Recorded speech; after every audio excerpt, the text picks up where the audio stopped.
इसके अंदर जो आलू है वो किसी नवाब की खाली जेबों की वजह से इसके अंदर आया।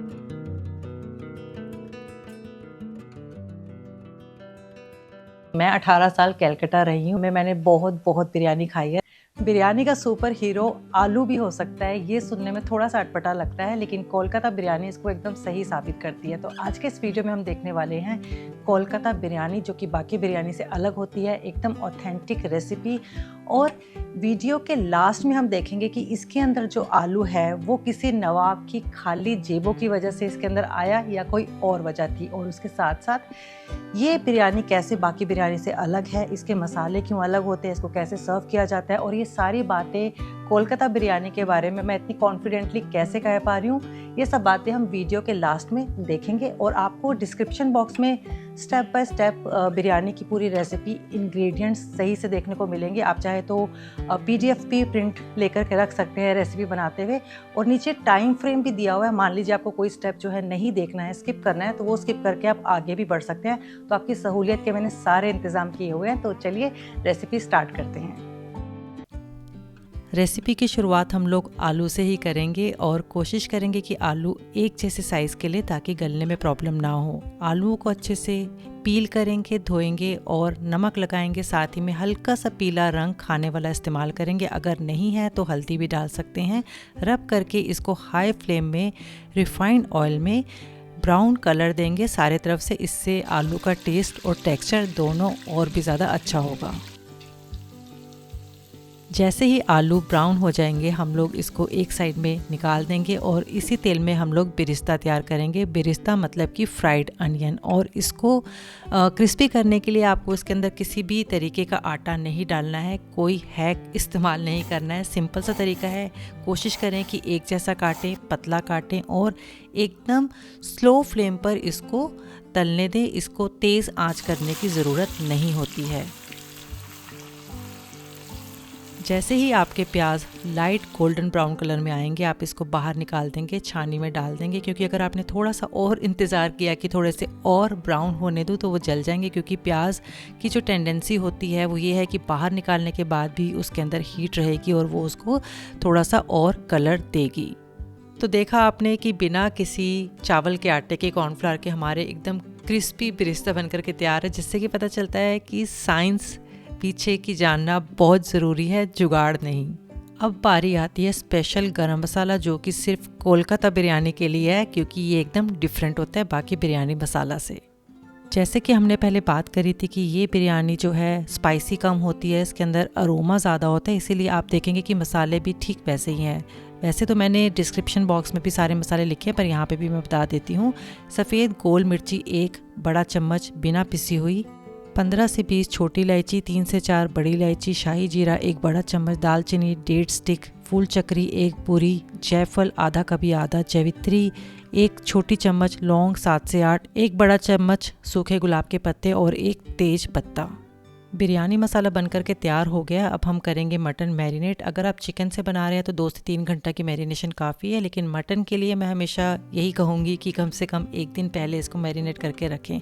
तो मैरिनेशन के लिए हम लोग वही 2 से 3 बड़े चम्मच दही के लेंगे, उसके अंदर नमक डालेंगे, हमारा गरम मसाला की आधी क्वांटिटी डालेंगे, ठीक है, देगी मिर्च डालेंगे, पिसी काली मिर्च डालेंगे, आधा ढक्कन केवड़ा वाटर डालेंगे, बिरिस्ता डालेंगे यानी कि फ्राइड अनियन जो हमने किया था उसकी आधी क्वांटिटी, मिक्स करेंगे थोड़ा सा, फिर डालेंगे अदरक लहसुन हरी मिर्च का पेस्ट, अच्छे से मिक्स करके मटन डालेंगे। मटन को भी बहुत अच्छे से मैरिनेट करेंगे, एक एक पार्ट में अच्छे से इसको रब करेंगे ताकि मसाले बहुत अच्छे से अंदर चले जाएं, और फिर ढक करके 1 दिन के लिए इसको फ्रिज में रख देंगे।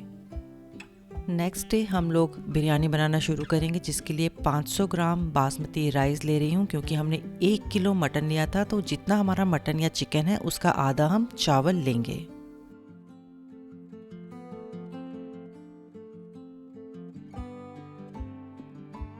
सबसे पहले मैं आलू और मटन एक साथ प्रेशर कुकर में पका रही हूँ, क्योंकि ऐसा करने से आलू का फ्लेवर और भी अच्छा हो जाएगा। प्रेशर कुकर में हमेशा 1 सीटी दे करके गैस धीरे करके 15 मिनट में जो मटन है बहुत अच्छे से पक जाता है। लेकिन मैं क्या करूँगी कि 1 सीटी के बाद 10 मिनट के लिए गैस धीरे करूँगी। पहले मैं आलू निकाल दूँगी क्योंकि आलू ये ना हो कि बहुत ज़्यादा कुक हो जाएं। उसके बाद मैं फिर से प्रेशर कुकर बंद करके 5 मिनट के लिए और बचा हुआ जो मटन है उसको पकाऊंगी। तो इस बात का आपको खास ध्यान रखना है कि ऐसा ना हो कि आप 15 मिनट तक आलू भी पकाते रहें तो आलू जो है एकदम हलवा हो जाए, क्योंकि आलू जो है मैश नहीं होना चाहिए, उनकी जो शेप है वो एकदम अच्छे से बरकरार रहनी चाहिए, लेकिन गलने भी उतने अच्छे से चाहिए। और 15 मिनट के बाद मटन एकदम अच्छे से पक गया है, आलू भी एकदम सही से पके हैं और जो उसका पानी हमने डाला था थोड़ा सा यखनी बन करके आया है, जिसको कि मैंने छान लिया है क्योंकि ये हमारी बिरयानी में काम आएगा। कितना लेना है वो मैं आपको अभी बताती हूँ। अब चावल पकाने की तैयारी करते हैं, जिसके लिए पोटली मसाला तैयार किया है। डिस्क्रिप्शन बॉक्स में इसके इंग्रेडिएंट्स हैं। धीमी आंच पर पोटली मसाला डाल करके गैस पर चढ़ा देंगे और पानी को उबलने देंगे, क्योंकि खोलते पानी में हमने चावल डालने हैं। तब तक बाकी हम लोग तैयारी कर लेते हैं बिरयानी की। कोलकाता बिरयानी ना थोड़ी सी मॉइस्ट होती है, थोड़ी नहीं बल्कि बहुत मॉइस्ट होती है, क्योंकि इसके साथ कोई दही या कुछ सर्व नहीं किया जाता है। वहाँ पे सिर्फ प्याज और खीरे का सैलेड दिया जाता है, तो इसीलिए इसमें कुछ खास इंग्रेडिएंट्स लगते हैं जो कि बाकी बिरयानी से अलग होते हैं। देख लेते हैं कि वो क्या क्या चीज़ें हैं। 1 नींबू का रस, हमारा जो बचा हुआ बिरयानी मसाला है और जो हमारा बचा हुआ बिरिस्ता था, ये तो रहेगा। इसके आगे भी बहुत खास चीज़ें हैं। यहाँ पे हम लोग लेंगे 10 से 12 ड्राइड प्लम। आलू बुखारा जो होता है तो बहुत अच्छी बात है, नहीं तो अवॉइड भी कर सकते हैं। 2 तरीके के हमें दूध तैयार करना है, एक खुशबू वाला और एक कलर वाला, ठीक है। उसके लिए हम लोग 180 ml और अंदाजे से आधा कटोरी के करीब दूध लेंगे। उसके अंदर थोड़ा सा केवड़ा वाटर, आधे ढक्कन से भी कम और आधे ढक्कन से भी कम रोज़ वाटर डाल के साइड कर लेंगे। अब एक कलर वाला दूध लेंगे, जिसके लिए 20 ml या आधा कड़छी के करीब दूध लेंगे। उसके अंदर हम लोग केसर और हमारा खाने वाला पीला रंग मिलाकर के साइड कर देंगे। पीला रंग जो है बहुत ज़्यादा नहीं लेना है, क्योंकि ज़्यादा लेंगे तो कड़वाहट आएगी। बिल्कुल चुटकी भर ले सकते हैं, ठीक है, इस बात का ध्यान रखेंगे। 2 बड़े चम्मच देसी घी और 1 बड़ा चम्मच अमूल बटर साइड करेंगे। अब आ रही है सबसे खास चीज़ जिसको आप अवॉइड नहीं कर सकते, वो है खोया। जी हाँ, बिल्कुल ठीक सुन रहे हैं, बिरयानी में खोया 50 ग्राम लेंगे कद्दूकस करके, क्योंकि जैसा कि मैंने बताया था कि ये बिरयानी बहुत मॉइस्ट होती है, तो ये खोया उस बिरयानी को मॉइस्ट करने में बहुत ज़्यादा हेल्प करेगा। बिरयानी की सारी असेंबली की तैयारी हो चुकी है और पानी एक तरफ उबल रहा है चावल का। चावल डालने से पहले हम लोग एक भारी कढ़ाई लेंगे और उसमें हम लोग जो है अपनी लेयर्स बना लेते हैं, ताकि जैसे ही चावल उबले हम फटाफट से बिरयानी के ऊपर डालते जाएं। तो अब देखते हैं कि वो स्टेप क्या है। तो अभी मैंने कढ़ाई ली है, इसमें मैंने थोड़ा सा ऑयल ब्रश किया है, गैस मैंने ऑन नहीं करी है। तेज पत्ता की लेयर इसीलिए बना रही हूँ ताकि नीचे से एक बेस मिल जाए। अभी हम तवा भी रखेंगे, ठीक है। इसके ऊपर हम लोग जो है हमारा मटन जो हमने पकाया था वो डालना शुरू करेंगे और आलू डालेंगे साथ में। आलू थोड़े से बीच में डालेंगे ताकि जब हम बिरयानी सर्व करें तो आलू साइड से टूटे नहीं। आलू के बाद डालेंगे ड्राइड प्लम, वो भी इस तरीके से डालेंगे कि ताकि हर प्लेट में सर्व करते हुए आए। और फिर डालेंगे हमारा जो बिरिस्ता है जो बच गया था, वो सारा डाल देंगे। थोड़ा सा बिरयानी मसाला बचाएंगे, थोड़ा सा भी बचा के रखेंगे नेक्स्ट लेयर के लिए। हमारा जो नींबू का रस था, पूरे 1 नींबू का रस, वो डालेंगे इसके ऊपर। यखनी डालेंगे जो हमने मटन में से पानी बचा करके रखा था, आधा कटोरी से भी कम। ये आपकी बिरयानी को और भी ज़्यादा स्वाद देगा और नीचे से जलने से बचाएगा। अब डालेंगे खोया, टोटल क्वांटिटी का आधा, और हमने चावल का पानी उबालने के लिए रखा था, चावल डालेंगे, उबलने देंगे। 80% उबालना है। 80% कैसे पता चलेगा, उसकी पहचान ये है कि चावल अपनी लंबाई पूरी ले लेगा, लेकिन उसमें फिर भी थोड़ी सी कसर बाकी होगी। जैसे लगे कि चावल की लंबाई पूरी हो चुकी है तो आप उसको अच्छे से स्ट्रेन करके उसमें बिरयानी के ऊपर डाल दीजिए। पानी उसके अंदर नहीं होना चाहिए, नहीं तो बहुत सौगी आपकी बिरयानी बनेगी। चावल अच्छे से पानी से निकलना चाहिए। चावल में नमक डालना ज़रूरी है। आई होप आप समझ गए होंगे, मैंने ये मेंशन नहीं किया था। नमक इतना होना चाहिए कि जब आप चावल का पानी टेस्ट करें तो आपको तीखापन नमक का लगना चाहिए। अगर लगे कम है तो आपको नमक और डालना है। बस चावल की एक लेयर डालने के बाद बचा हुआ गरम मसाला, बचा हुआ खोया और जो हमारा कलर वाला दूध था वो सारा एक ही बारी में डाल देंगे। इसके बाद जितना भी बाकी बचा चावल है वो भी एक ही बारी में डाल देंगे। ऊपर से देसी घी और बटर को पिघाल करके जो हमने पहले से तैयार किया था वो भी डालेंगे। जो खुशबू वाला दूध है वो भी एक ही बारी में डाल के फॉयल पेपर से कवर करेंगे अच्छे से, क्योंकि ये एक तरीके से प्रेशर कुकर का काम करता है, दम का काम करेगा।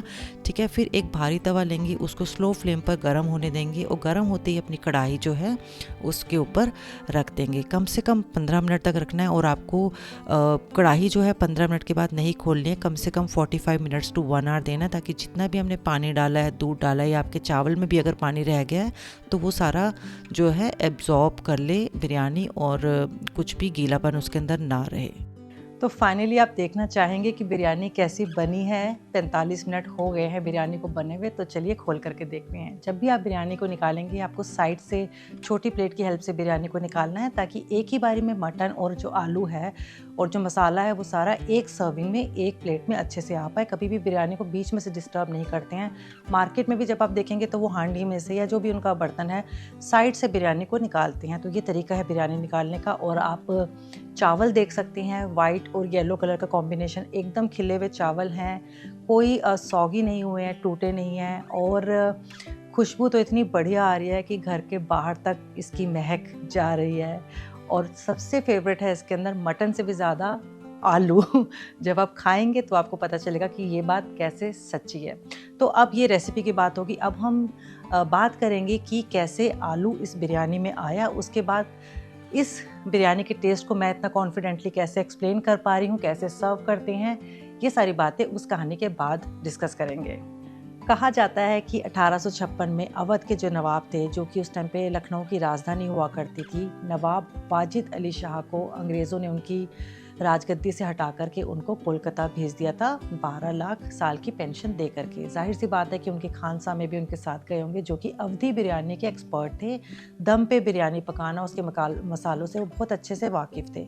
कोलकाता जाने के बाद आलू ऐड क्यों हुआ, उसके पीछे 2 थ्योरीज मानी जाती है। पहली थ्योरी ये है कि गोश्त बहुत महंगा हुआ करता था, तो उनकी फाइनेंशियल कंडीशन अच्छी नहीं थी नवाब की, तो शौक़ है, तो उनको बिरयानी भी खानी थी। तो इसीलिए बावर्ची ने सोचा है, खान साहब ने सोचा कि क्यों ना इसमें आलू ऐड किया जाए, जिसकी वजह से बिरयानी का जो है वॉल्यूम भी बढ़ेगा और टेस्ट भी आएगा। दूसरी थ्योरी ये कहती है कि पैसों की कोई दिक्कत नहीं थी। आलू डालने का रीज़न ये है कि उस टाइम पे आलू एग्जॉटिक वेजिटेबल मानी जाती थी, सबसे महंगी और बहुत बेशकीमती जो है सब्ज़ी होती थी, क्योंकि पोर्चुगल से आई थी।